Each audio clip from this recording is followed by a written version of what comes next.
Cheaters never prosper. Cheaters never prosper. They Cheating never ex-wife win. gets handed. Epic courtroom revenge. Justice served. Another story for your YouTube channel. Thank you for publishing my story leading up to my 30th wedding anniversary. I was gratified to see that about 4,000 people read it. Steve Merlin.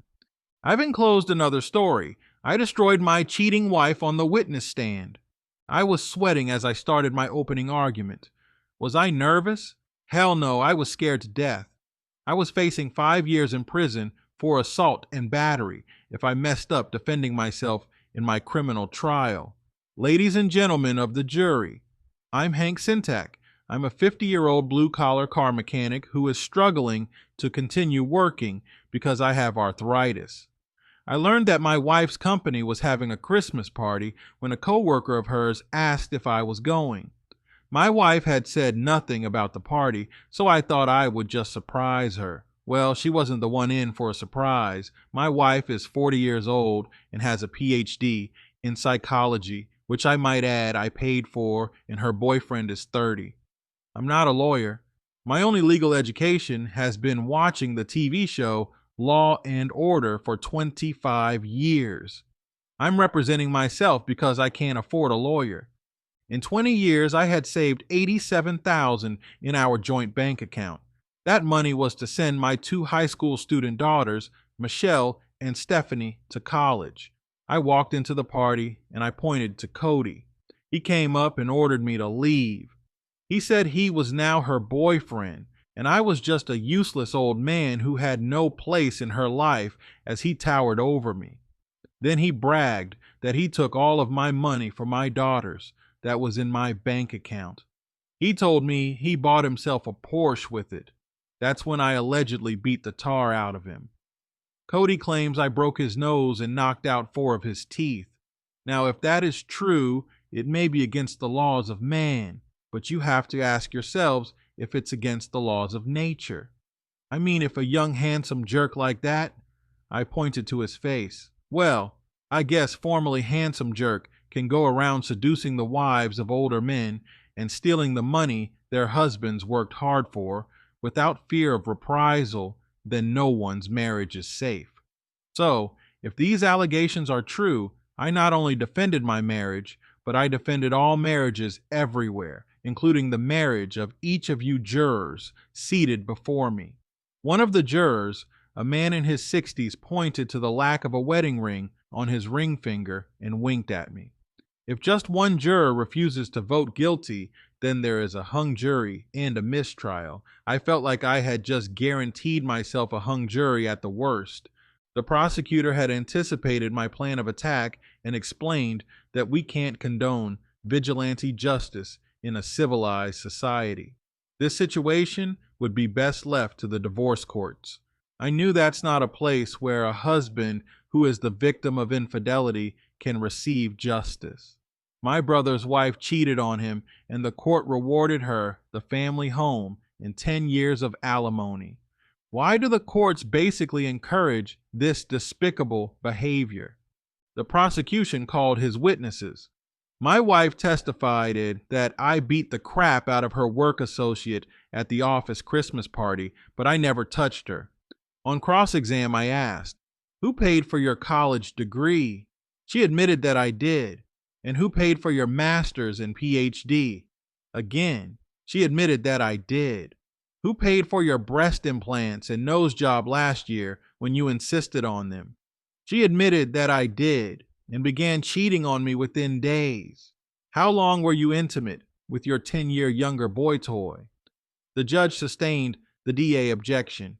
Then I asked if she withdrew all our money and mortgaged our house so I couldn't have funds to pay a divorce lawyer.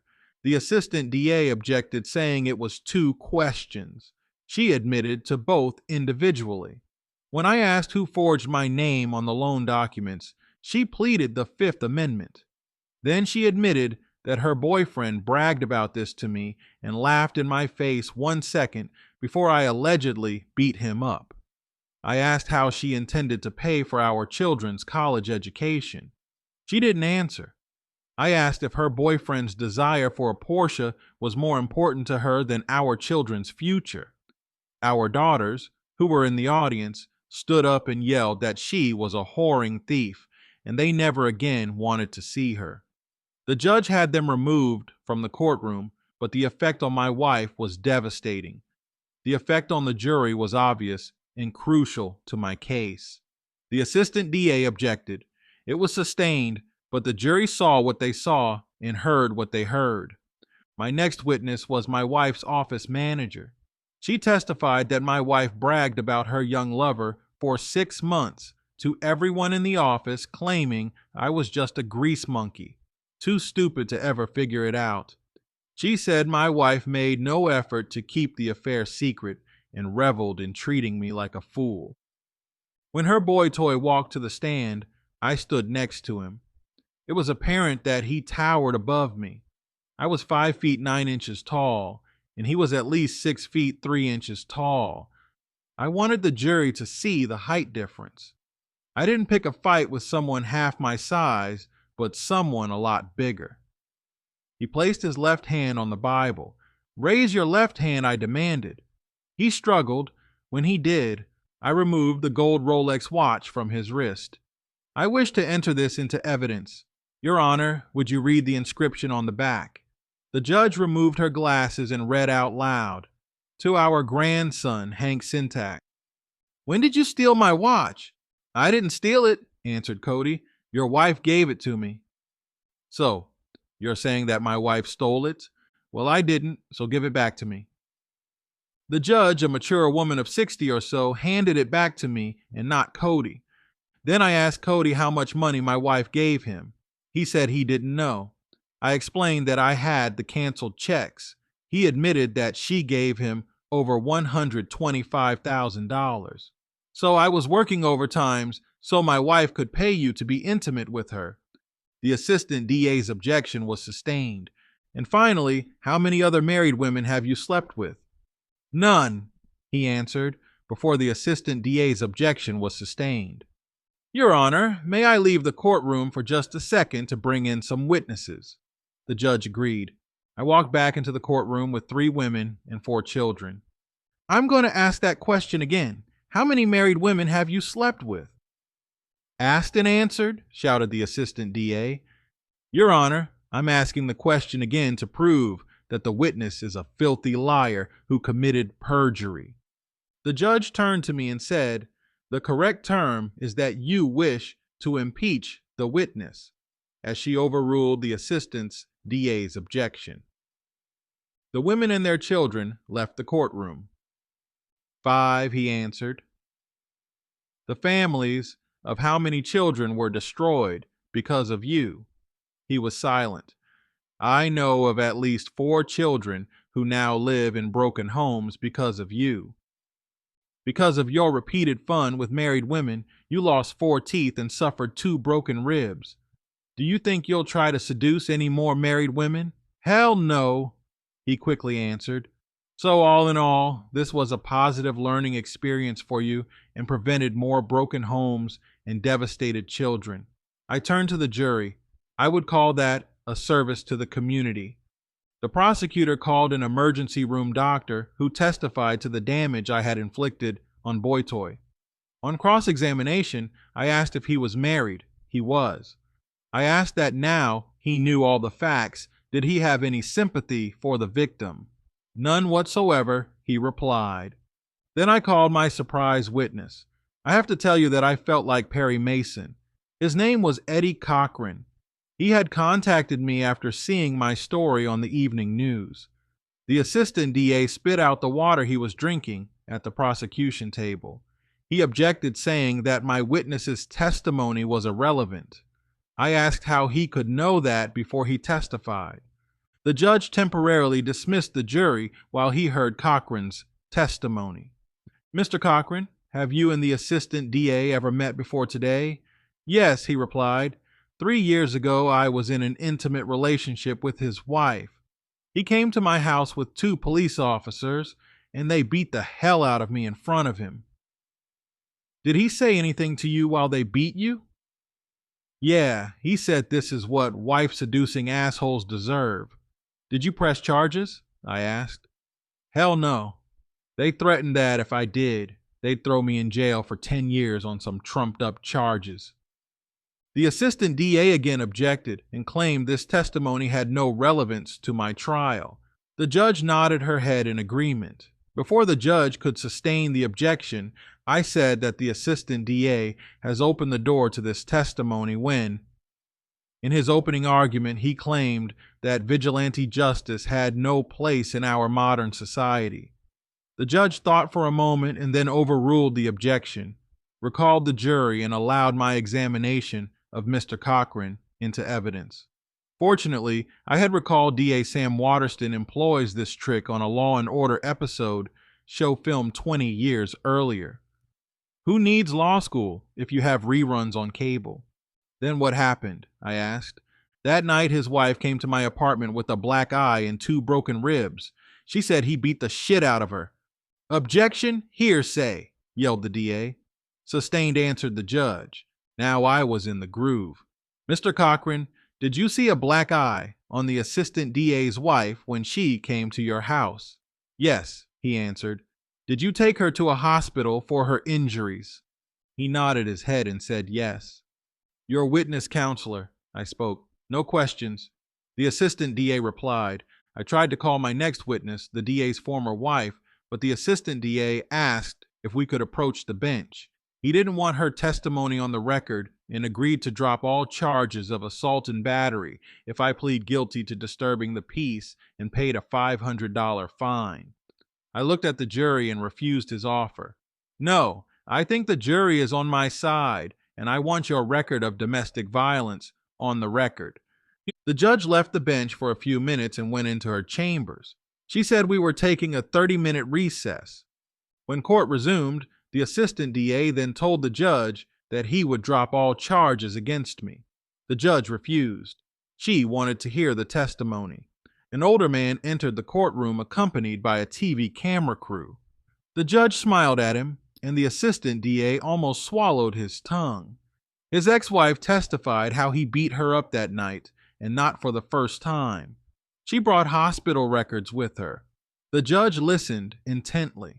After the assistant DA's ex-wife testified, the judge dropped all charges against me and asked the assistant DA's ex-wife if she would testify against her former husband. She declined because a man with his power would destroy her. The older man who had entered the court asked the judge for permission to speak. He introduced himself as the district attorney, which I already knew after watching his never-ending re-election commercials running on TV. I remembered the newscasters said he was behind 3% in the polls. He informed the assistant DA's wife that her ex would no longer be an assistant DA after today, so she was safe to testify.